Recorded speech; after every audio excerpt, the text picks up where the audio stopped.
Gemerlapnya Bali sebagai tujuan wisata menjadi daya tarik generasi muda berbondong-bondong terjun ke dunia pariwisata. Namun hantaman pandemi mengakibatkan hilangnya sumber penghasilan dari dunia pariwisata. Generasi muda diharapkan menggalakkan lagi sektor pertanian karena sebagian besar petani sudah berada di kisaran umur 50 tahun ke atas.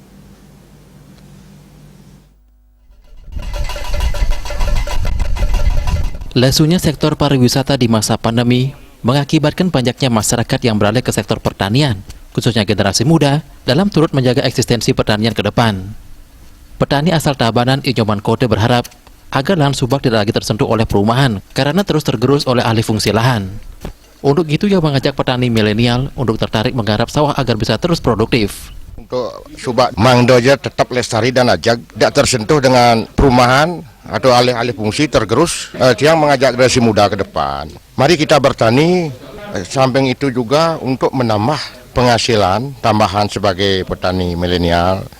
Kita dan minta bantuan kepada bapak-bapak yang berwenang untuk kedepannya petani-petani milenial itu tertarik ke sawah, menggarap sawah yang betul-betul subur.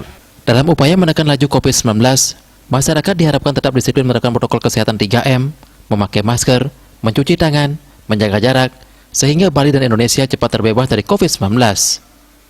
Indrawan, Bali TV.